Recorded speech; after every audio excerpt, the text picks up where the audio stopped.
یہ قرآن کے بارے میں ہے، یہ اس شخص کے بارے میں ہے جس نے رسول اللہ کا دل توڑ دیا۔ اس کا کوئی وارث نہیں جو اس کی یاد کو زندہ رکھے۔ یہ کہانی ہے ابو لہب کی۔ میں تمہیں چھوڑوں گا نہیں۔ سورۃ الکوثر۔ بے شک ہم نے آپ کو بے پناہ بھلائی عطا فرمائی۔ بسم اللہ الرحمن الرحیم انا اعطیناک الکوثر فصل لربک وانحر ان شانئک هو الابتر۔ ہم اکثر نماز میں سورۃ الکوثر پڑھتے ہیں، لیکن افسوس کہ بہت کم لوگ اس کے پیچھے چھپے معنی کو جانتے ہیں۔ الکوثر کیا ہے؟ اللہ تعالیٰ نے یہ سورت کیوں نازل فرمائی؟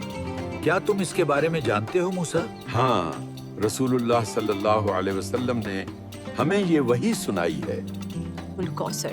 سبحان اللہ۔ اور سب سے اہم بات یہ ہے کہ بسم اللہ الرحمن الرحیم انا اعطیناک الکوثر فصل لربک وانحر۔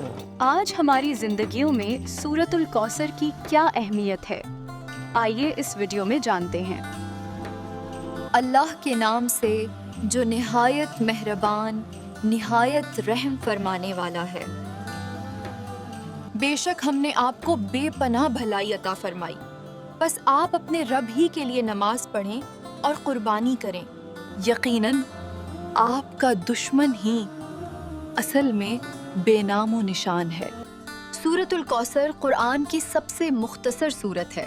قرآن کی بے شمار خوبصورتیوں میں سے ایک یہ بھی ہے کہ ہر سورت اور ہر آیت کے نزول کے پیچھے ایک سچا واقعہ ہوتا ہے، لیکن سورۃ الکوثر کے نزول کے پیچھے جو واقعہ ہے وہ دل کو ہلا دینے والا اور آنکھوں کو نم کر دینے والا ہے۔ آئیے پہلے وہ واقعہ دیکھتے ہیں۔ مکہ کی ایک خاموش دوپہر تھی، لوگ اپنے گھروں میں آرام کر رہے تھے، رسول اللہ خاموشی سے بیٹھے تھے۔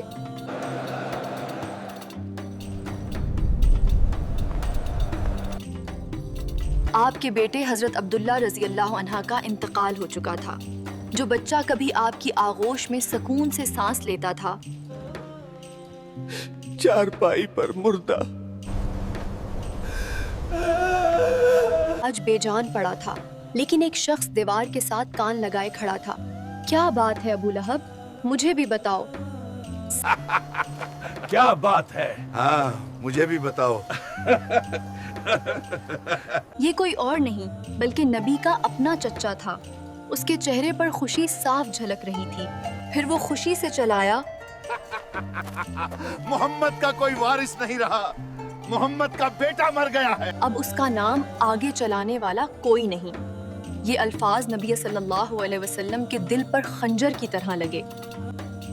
وہ غلاموں میں کھجوریں بانٹ رہا تھا، دوستوں کے ساتھ خوشی خوشی یہ بات دہرا رہا تھا، کیا تم نے سنا؟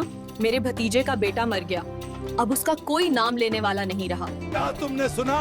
میرے بھتیجے کا بیٹا مر گیا ہے، اب اس کا کوئی وارث نہیں رہا، اب اس کا کوئی نام لینے والا نہیں رہا۔ اس کی ہنسی، اس کے الفاظ سانپ کی طرح فضا میں رینگ رہے تھے، لیکن اللہ تعالیٰ نے اپنے رسول صلی اللہ علیہ وسلم کو اکیلا نہیں چھوڑا۔ اللہ تعالیٰ نے انہیں ایک عظیم تحفہ عطا فرمایا، سورۃ الکوثر کی وحی۔ انا اعطیناک الکوثر۔ اس سورہ میں اللہ تعالیٰ نے اپنے رسول صلی اللہ علیہ وسلم سے فرمایا کہ غمگین نہ ہوں، کیونکہ آپ کو الکوثر عطا کیا گیا ہے، بے پناہ بھلائی، لہٰذا آپ اللہ ہی کی عبادت کریں۔ اور جو شخص آپ کو بے وارث کہہ کر مذاق اڑا رہا ہے، حقیقت میں وہی شخص بے نام و نشان ہونے والا ہے۔ رسول اللہ صلی اللہ علیہ وسلم مسکرا دیے، آپ کے دل کو سکون ملا۔ جبکہ جاہل اپنی جہالت میں خوش تھا، اسے معلوم نہ تھا کہ اللہ نے اس کے لیے موت سے بھی سخت انجام تیار کر رکھا ہے۔ اب آپ خود سے وعدہ کریں کہ سورۃ الکوثر صرف اس لیے نہ پڑھیں کہ وہ چھوٹی سورت ہے، بلکہ اس لیے پڑھیں کہ یہ اللہ کی طرف سے نبی صلی اللہ علیہ وسلم کے لیے ایک تسلی اور تحفہ ہے۔ اے ابو عروہ، کیا تم نے سنا؟ کیا؟ اللہ نے نبی صلی اللہ علیہ وسلم کے درجات بلند کر دیے ہیں۔ پہلی آیت ہے انا اعطیناک الکوثر۔ لفظ انا قرآن میں تاکید کے لیے آتا ہے، یعنی بے شک، یقیناً ہم نے آپ کو الکوثر عطا کیا، یہ ایک تحفہ ہے۔ لیکن الکوثر کیا ہے؟ ایک حدیث میں آتا ہے کہ الکوثر جنت کی ایک نہر ہے جس کے کنارے موتیوں کے ہیں۔ اس کا پانی کبھی ختم نہیں ہوگا، وہ برف سے زیادہ ٹھنڈا، شہد سے زیادہ میٹھا۔ یہ ہے الکوثر جو جنت میں ایک نہر ہے۔ اللہ نے اسے ہمارے نبی کو عطا فرمایا۔ لفظ اعطیناک کا مطلب ہے تحفہ عطا کرنا۔ نفسیاتی طور پر دیکھا جائے تو آج کی دنیا میں انسان صرف 7 وجوہات کی بنا پر تحفہ دیتا ہے۔ کسی سے کام نکلوانا، شادی، تہوار، تعلقات مضبوط کرنے کے لیے یا کسی کو شاباش دینے کے لیے۔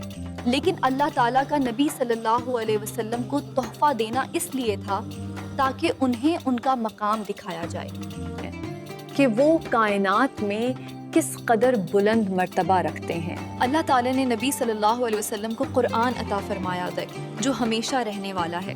اللہ کا ایک اور عظیم تحفہ یہ ہے کہ نبی صلی اللہ علیہ وسلم کا نام ہمیشہ کے لیے زندہ کر دیا گیا۔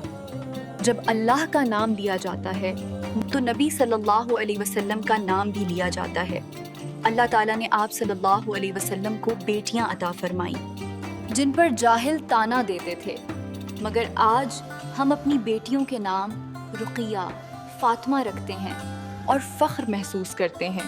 اللہ نے آپ صلی اللہ علیہ وسلم کو صحابہ عطا فرمائے جو ہر تکلیف برداشت کرتے رہے صرف اس لیے کہ اسلام سچا راستہ ہے۔ دوسری آیت ہے فَصَلِّ لِرَبِّكَ وَانْحَرْ، یعنی جب تحفے مل جائیں تو اپنے رب کی عبادت کرو اور قربانی دو۔ تیسری آیت ہے إِنَّ شَآنِعَكَ هُوَ الْأَبْتَرُ، شانع اس شدید دشمنی کو کہتے ہیں جو انسان کو عقل سے محروم کر دے۔ ابو لہب نے یہی کیا، ایک بچے کی موت پر خوشیاں منائیں۔ آج یہی رویا ہم ظلم میں دیکھتے ہیں جہاں بچوں اور بوڑھوں کو قتل کیا جاتا ہے۔ اللہ فرماتا ہے بے شک تمہارا دشمن ہی بے نام و نشان ہوگا۔ آج پوری دنیا نبی صلی اللہ علیہ وسلم کو جانتی ہے اور ابو لہب صرف ایک عبرت بن چکا ہے۔ یہ صورت آج ہماری زندگی سے کیسے جڑی ہے؟ جب ہم بیٹیوں پر مایوس ہوتے ہیں، جب کسی کی تکلیف پر مذاق اڑاتے ہیں تو ہم ابو لہب کے راستے پر چلتے ہیں۔ اپنے آپ کو اس جہالت سے بچائیں۔ جب کوئی مشکل میں ہو تو اس کے ساتھ کھڑے رہیں۔ جب اگلی بار سورۃ الکوثر پڑھیں تو یاد رکھیں یہ ایک بہت عظیم سورہ ہے۔ جیسے اللہ نے صرف 3 آیات میں اپنے نبی صلی اللہ علیہ وسلم کو تسلی دی۔ ہمارے لیے الکوثر کیا ہے؟ ہماری صحت، ہمارے بچے، ہمارے گھر، ہمارا وقت، اور یہ سب الکوثر ہیں۔ اپنی نعمتیں گنو، شکر ادا کرو۔ اللہ ہمیں سمجھ عطا فرمائے۔ جزاک اللہ خیر۔ السلام علیکم ورحمۃ اللہ۔